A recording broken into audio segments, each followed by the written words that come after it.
हम आपको कल फिगर भेज दिए थे, ये किडनी का फिगर बना हुआ है।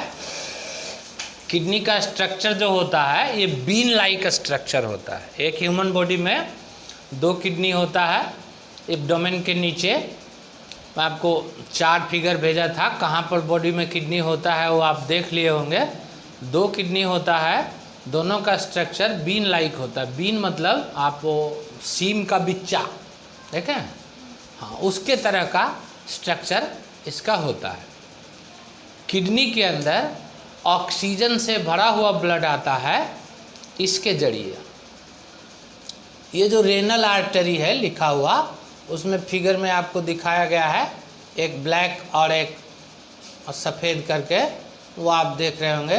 तो ये रेनल आर्टरी है, इसके जरिए ब्लड आता है, इसमें ऑक्सीजन भरा होता है, साथ साथ उसके अलावे कुछ वेस्ट मटेरियल भी भरा होता है।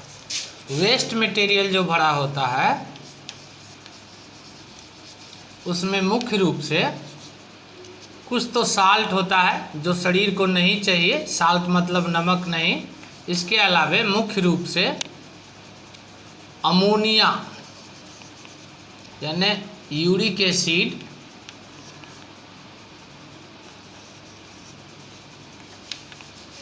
प्लस अमोनिया, ये भी नाइट्रोजनस कंपाउंड है। ये शरीर के लिए, ह्यूमन बॉडी के लिए बहुत हार्मफुल है। हम एक्सक्रीटरी सिस्टम इन प्लांट भी बताएंगे आपको, तब बताएंगे कि प्लांट में ज़्यादा एक्सक्रेशन क्यों नहीं होता है। ये यूरिक एसिड और अमोनिया ये नाइट्रोजन का कंपाउंड है और ये दोनों ह्यूमन बॉडी के लिए बहुत हार्मफुल है, इसलिए इसका बाहर निकलना बहुत ज़रूरी है। उसके अलावा सोडियम, मैग्नीशियम, क्लोरीन, इस सब का कुछ साल्ट वगैरह जो है वो भी ब्लड में मिल जाता है। क्यों मिलता है? क्योंकि ब्लड में रिएक्शन होता है ना भाई, फूड को आप सिंपलर सब्सटेंस में तोड़ते हैं, नहीं डाइजेशन यही होता है, फूड सिंपलर सब्सटेंस में डिवाइड होता है। इसके साथ साथ रेस्पिरेशन, श्वसन भी होता है, एनर्जी निकालने का काम करते हैं ना।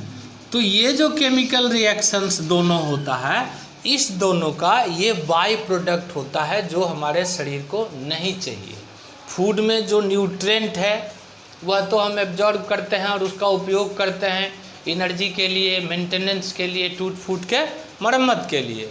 लेकिन उसके साथ जो और प्रोडक्ट बन गया है जो हमारे शरीर के लिए यूज़फुल नहीं है, उसका बाहर निकलना शरीर से बहुत ज़रूरी होता है। और वही बाहर निकालने का काम ये किडनी करता है।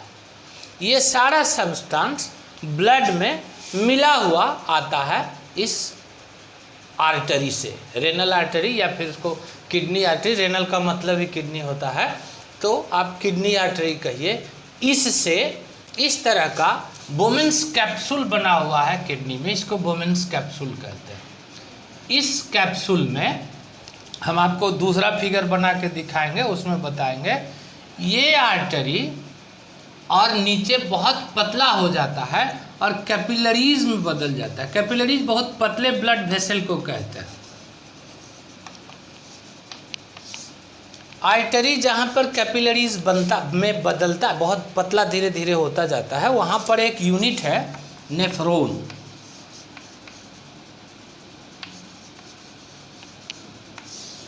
नेफ्रॉन से गुजरने के बाद ये फिर वेन में ट्रांसफ़र हो जाता है। ये सब जुड़ा हुआ है।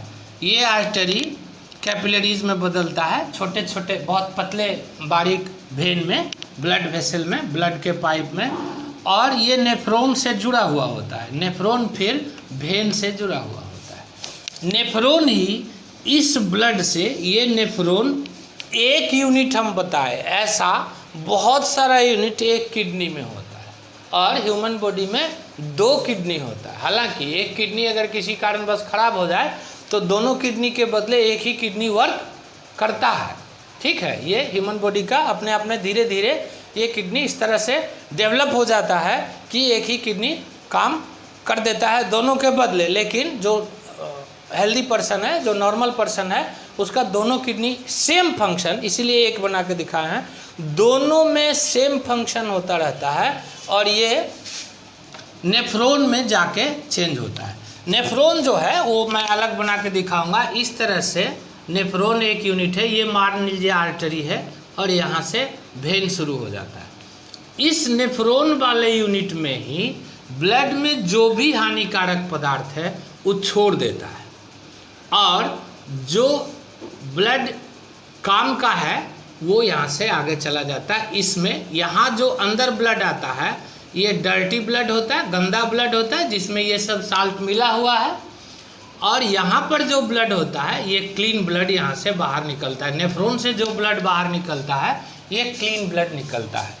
नेफ्रॉन में इस तरह का स्ट्रक्चर बना होता है, खाली स्पेस, यहाँ से एक यूरेटर, ये देखिए यूरिन को ले जाने वाला एक पाइप नीचे आके यूरिनरी ब्लैडर में जमा होता है। ये उसी से जोड़ा हुआ रहता है, दोनों किडनी ये यूरिनरी ब्लैडर में जोड़ दिया जाता है। यहाँ से यूरिन अपने आप, यहाँ जो अलग हुआ हानिकारक पदार्थ उसी को यूरिन कहते हैं, वाटर के साथ मिला हुआ रहता है, ये यूरिनरी ब्लैडर में आके जमा होता है। यूरिनरी ब्लैडर एक मसल्स का स्ट्रक्चर है, मांसपेशी का बना हुआ है केवल, वहाँ यूरिन जो है पेशाब वहाँ जमा होता है और समय समय पे शरीर उसको यूरिथ्रा के जरिए बाहर निकाल देता है। यूरिथ्रा एक छोटा सा ट्यूब है, यूरिनरी ब्लैडर के नीचे लगा होता है। हम आपको बता रहे थे कि जो मेन यूनिट है किडनी का वो नेफ्रॉन है। सो यहाँ से आगे हम आपको नेफ्रॉन बताएंगे। ये ध्यान रखने वाली बात है कि नेफ्रॉन में ही ब्लड क्लीन होता है, जो ये हानिकारक पदार्थ है ये ब्लड से बाहर निकल जाता है डिफ्यूजन प्रोसेस से। इस प्रोसेस का नाम क्या है? डिफ्यूजन। डिफ्यूजन प्रोसेस से वो बाहर हो जाता है और ब्लड जो है वो चला जाता है। इसके साथ साथ किडनी एक काम और करता है, वो आपको ध्यान रखना है, वाटर बैलेंसिंग। खाली हानिकारक पदार्थ ही निकालता है बाहर ऐसा नहीं है। पानी जो है आदमी अपने ज़रूरत के अनुसार कभी ज़्यादा पी लेता है, कभी कम पानी पी लेता है, नहीं, कभी कहीं आप चल रहे हैं और पानी आपको प्यास लगा हुआ है लेकिन थोड़ी देर तक पानी नहीं मिल पाता है। तो शरीर की जो आवश्यकता होती है वह तो नियत है, उतना पानी तो आपको चाहिए, तो और या ज़्यादा पानी आप पी लिए हैं तो फिर जो पानी ज़्यादा है जिसकी आवश्यकता शरीर को नहीं है वो बाहर भी निकलना चाहिए। तो ये वाटर बैलेंसिंग का काम भी नेफ्रॉन में ही किडनी ही करता है। किडनी का मेन जो पार्ट है, मेन यूनिट जो है वो नेफ्रॉन है। हिंदी में नेफ्रॉन को क्या कहते हैं? नहीं ध्यान है, हमको भी नहीं ध्यान है। नेफ्रॉन का देखिए हिंदी में क्या नाम है, आपको नजर आएगा। तो नेफ्रॉन जो है यही मुख्य फंक्शन इसका काम करता है, ब्लड को फिल्टरेशन का, ब्लड फिल्टरिंग का काम यही करता है, साथ साथ वाटर बैलेंसिंग का काम भी करता है। सो किडनी में जो होता है वो आपको हम यहाँ दिखा दिए। अब यहाँ से आगे हम आपको केवल नेफ्रॉन वाला सिस्टम ये थोड़ा बड़ा करके बनाएंगे और वो दिखा देंगे। ये नाम सब आपको याद रहना चाहिए। ये आर्टरी से ब्लड आता है, वेन से ब्लड वापस हार्ट को जाता है, ये डीऑक्सीजनेटेड ब्लड होता है, इसमें ऑक्सीजन साथ में आता है क्योंकि किडनी में भी सेल्स हैं और इन सेल को भी काम करने के लिए रेस्पिरेशन की आवश्यकता होती है। सो रेस्पिरेशन के लिए यहाँ ऑक्सीजनेटेड ब्लड आता है और बाद में वही ब्लड यहाँ ऑक्सीजन एब्जॉर्ब कर लेता है जितना किडनी को आवश्यकता होता है, और डीऑक्सीजनेटेड ब्लड साथ साथ ब्लड में जो यूरिक एसिड और अमोनिया ये सब मिला हुआ है बाय प्रोडक्ट, ये सब यहीं फिल्टर हो जाता है। यहाँ से आगे जो है वो क्लीन ब्लड लेकिन डीऑक्सीजनेटेड ब्लड वापस हार्ट को जाता है। अब नेफ्रॉन सिस्टम जो है वो मैं आपको बना के दिखा देता हूँ। ये देखिए, ये नेफ्रॉन का यूनिट है। इधर से डर्टी ब्लड जाता है, इस तरह से ये वुमेन्स कैप्सूल में आया, और ये जो हम नली बनाए हैं ये दरअसल बोर्ड पर ऐसा बना है, इसके चारों तरफ ये खाली स्थान बना हुआ रहता है।